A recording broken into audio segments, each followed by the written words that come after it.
One-foot-flipper. Hi, Paige here, the 1 Foot Flipper. Today we're just going to talk about some different things I've had on my mind. Maybe we'll have some sales, maybe we'll don't. Well, that's all up to eBay whether or not there'll be any sales. So let's just go ahead and get right into it. Hey, let's talk about whatnot again. The whatnots, the have-nots, and the have-too-muches. Last night, I watched a couple of whatnot streams for a little while. I watched two different streams. One of which was somebody, well, they both had YouTube channels. The first of which had a decent-sized YouTube channel. Most of the people who follow the sphere will know their name. They didn't have quite as many subs as me, but they were a known quantity. And they were in their stream basically begging people to buy anything and selling almost nothing. And when they were selling it, it was at tiny amounts of money. That doesn't seem to be working out for this person, does it? But you know, the reason they're doing it is because of this second stream that I watched. This second stream was somebody with more than 500,000 subscribers. No, it was not Harry Tornado. Somebody I had never heard of before. I don't know if they are on some other branch of the reselling tree, or that YouTube only shows them to the more gullible people, or what. I'm not really sure. I had never heard of their channel before, and I'm not going to mention what it is right here, since I just called their viewers gullible. But in that stream, there were 1,300 buyers in that stream. They were selling Disney items, and they had moderators in the stream actively stopping people from putting comps into the stream, because everything they were selling far above eBay prices. $30, $40, $50, $100 above eBay prices for these things. And their buyers were just eating it up. Now, I don't know if I have a problem with the fact that their buyers are eating it up, but it seems the fact that you're policing the stream to keep people from telling people what these items are actually worth, I don't know, that seems a little dishonest to me. I don't know what I would do in that situation if it was my stream, but it definitely put a bad taste in my mouth. That's kind of how I feel about whatnot, though. It just kind of puts a bad taste in my mouth. You've got the haves. They have everything, and they're getting more than anyone else for their items. And then you've got everybody else who's trying and not doing that great. I don't know what the percentages are to those who are doing great and those who are doing not great, but if it's anything else, I'm going to bet it, like anything else, I'm going to bet it's 90% not great and 10% are doing great. And the other thing is, you often hear people mention, well, yeah, and whatnot, you get less money, but you sell the item right away. You know what else will sell your item right away usually on eBay? If you put it on eBay at a whatnot price, it will also often sell right away. And then you don't have to waste your evenings doing live shows at prime time. Just a thought. All right, let's do a few sales. I was trying to make some room, so I put 20% off of everything between $5 and $20. That has really paid off. I'm back to an actual normal sales day. I got $335 going out of here. Start with a Player's Edition Tripoli Catico. This sold for $16. It was brand new in the store, though, at $20, and it did get caught up in that 20% off. This is one of those things that if you didn't know any better, you would think is worthless, but this Tripoli sells pretty much every single time. I've sold it at least 5 or 6 times in the past few years alone. Cracker Barrel Piano Playing Jingle Snowman, $14.17. Pretty much any Christmassy thing that is animated and makes noise is going to sell. All right, what else do we got here? A Coleman Oscar cooler lid, $15.20. The lids to some of these classic coolers can sell for about the same money as the coolers can sell for. Or at least you'll end up with the same profit, especially if you're buying them at the Goodwill bins, which is usually one of the easiest places to find these classic coolers, because while they do show up at garage sales a lot, not at the level they show up at the bins. $15.20. I would have had $2 in it. And that's also a brand new item that hit that 20% off sale. This Brewmate Toddy had been in for, actually no, this is also a newer item that has never been marked down, but it did hit the sale, sold for $16. Not bad. Also a newer item, hadn't hit its first markdown yet. Tyneco cordless stick vacuum battery and charger, $16. That was $20, but the 20% off sale made it move. This next one's got to be a viewer sale, because Jacqueline said, "Hiya, love. Please combine this order with the other, but no need to refund any shipping. It's perfectly okay. Jackie XOXO." And looking at her feedback left, she's bought from several of my friends, so I'm assuming she's got to be a viewer. Interesting selection. I've never had anyone buy vintage perfume before. 3 bottles for $17.26, and three different playmats in anime art style. I'll just show one of them. They're all similar to this, but different pieces of art.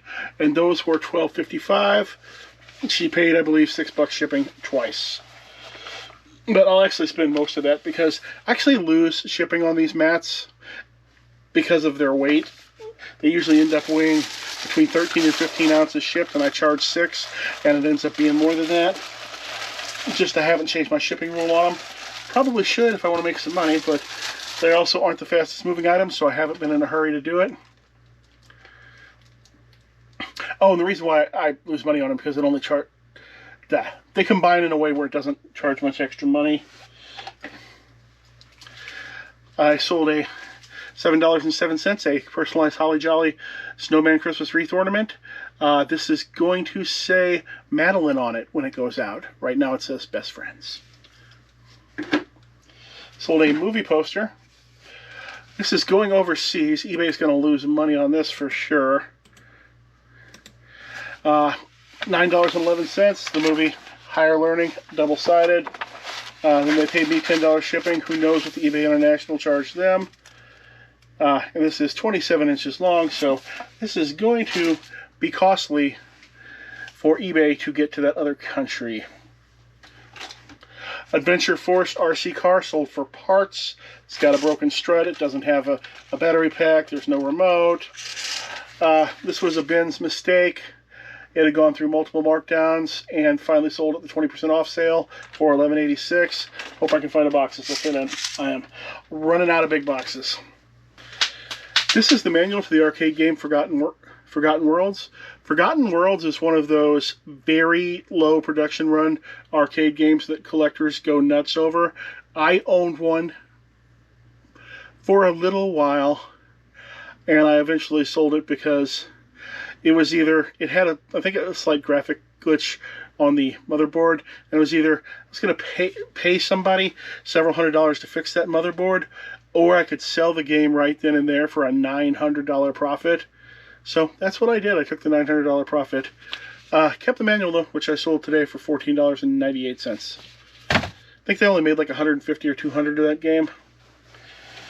And finally, what I hope is my last ever lot of wooden stamps, sold for $15.06. Plus shipping. Alright, I gotta get to shipping this stuff, so you don't have to watch me ship. You can just watch this next segment where I'm going to babble on about something that I'm probably completely wrong about. You know how that is. Tell me how wrong I am in the comments. Oh, if I say anything bad about video games, particularly tell me how wrong I am. Video games is the best category ever. It makes you the most money, and it makes you the bestest person. I actually love video games, just don't like them as a product.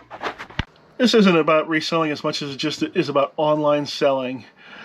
But I realized something. Amazon has the power to fix a certain problem endemic to online selling, but for some reason they don't. How this came about is my buddy, the JDF, he bought himself a welding jacket off Amazon.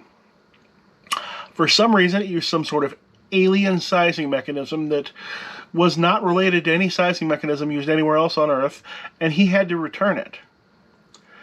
And you know what? Those returns, they cost Amazon money. You know, all those Prime free returns and everything else. Amazon has the power to fix that problem. They could come up with Amazon standard sizing. And if you want to sell on Amazon at normal price without being suppressed, your product has to have Amazon standard sizing. If it doesn't, you pay a higher percent and you are suppressed in the listings. And within a year, the whole world would be using Amazon standard sizing, and there would be none of this, oh, I'm a size large unless it's a Chinese, then I'm a size 6L unless it's from Irish, in which case Ireland, in which case it's a medium. No, they would just all be the same size because they'd all want that Amazon money, and Amazon would make more money for it.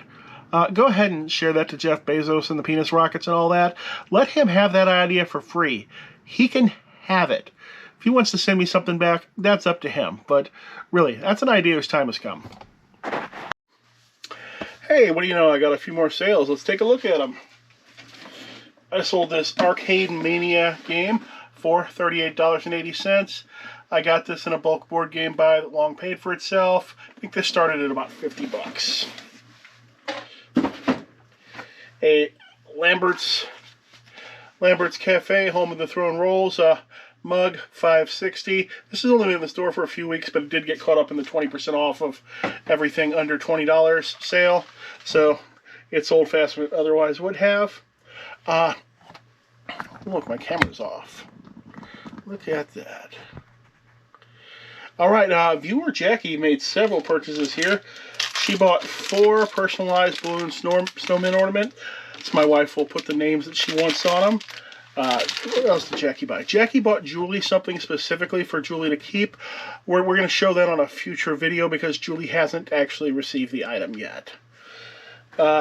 Jackie got a Starbucks mug, $4.57 for her neighbor, and a decorative wooden wine box for $7.59. Thanks so much, Jackie. This one, a Tiffin 77mm filter. This is from Metabubble, so some money's going to go in his spreadsheet. Sold for $24.24. And I have multiple varieties of personalized Christmas ornaments.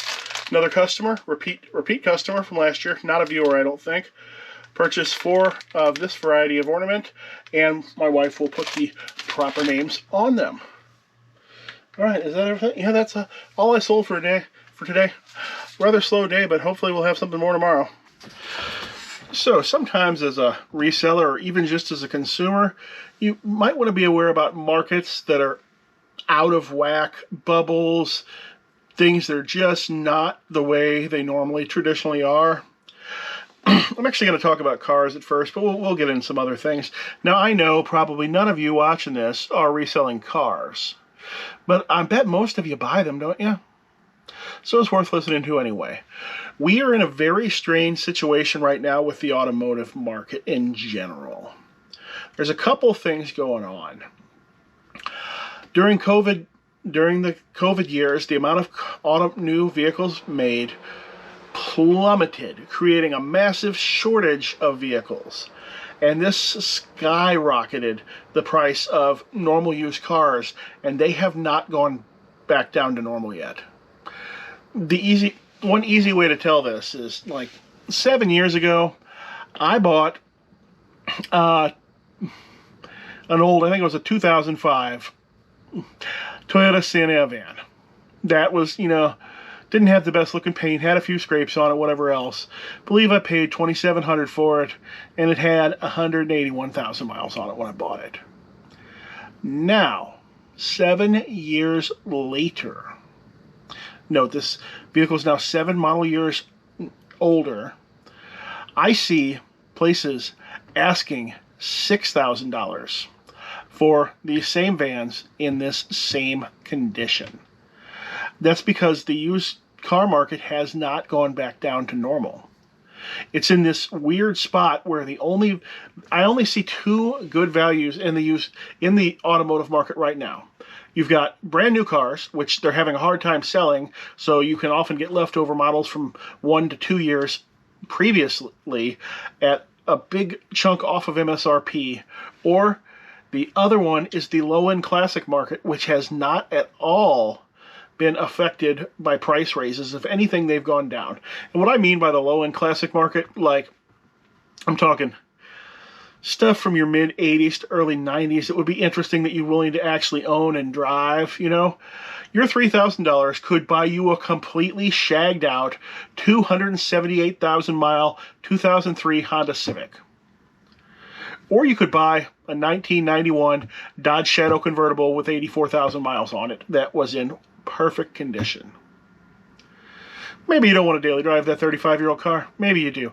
I don't know, but I just consider it so strange that the same money buys just a completely ripped to crap newer car, or would buy you a perfectly acceptable low-end collector car that's in much better condition with much lower mileage. And that is where that market is right now.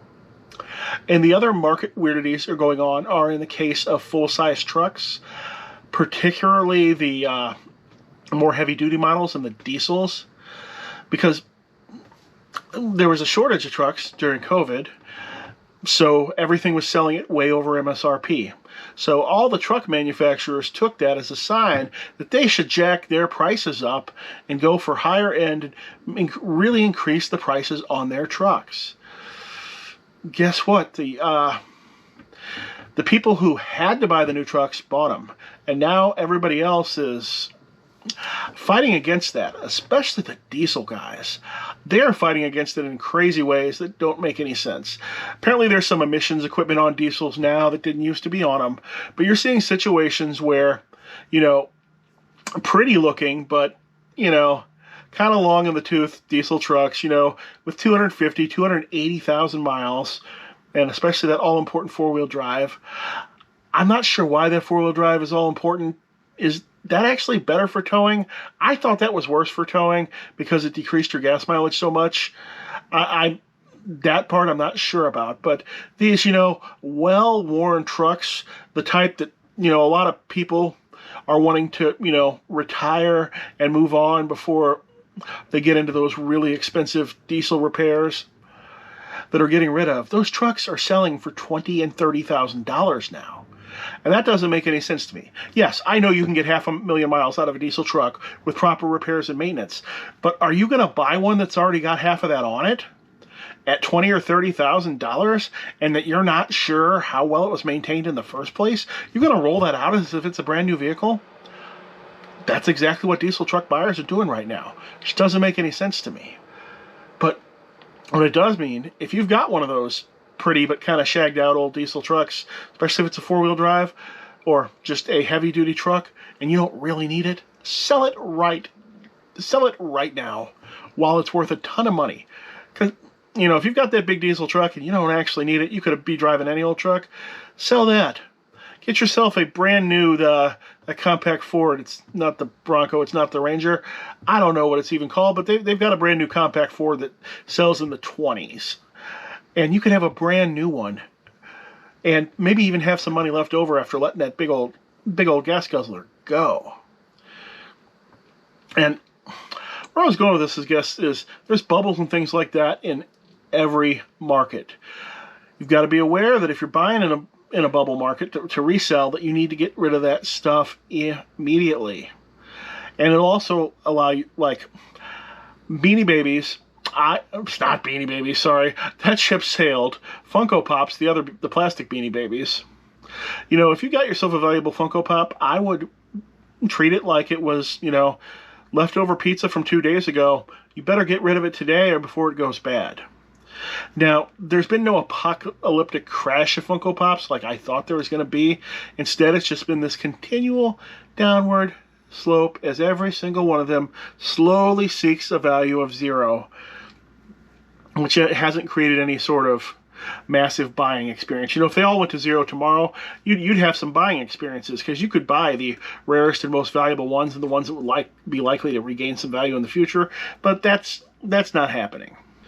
In any case, when you're going to make a big purchase of any kind, whether it's for reselling or for yourself, it's worth it to check out the historical market and see where your purchase fits in with the historical market and think, is this the right time for you to be making this purchase or not? Could save yourself a lot of money or make yourself a lot of money. All right, let's get to the next segment. Hey, thanks so much for making it all the way to the end. If you know anybody else with a habit of making it to the end, tell them about this channel. I would love to get that sub number up. Thanks, and hope to see you again soon. See, that's One-Foot-Flipper's nonsense video. Remember pizza buffets? Before COVID, there were 7 pizza buffets within 10 miles of my house. Now there's 0. I don't actually even know where one is anymore. If you know where there's still an active pizza buffet, why don't you post it in the comments?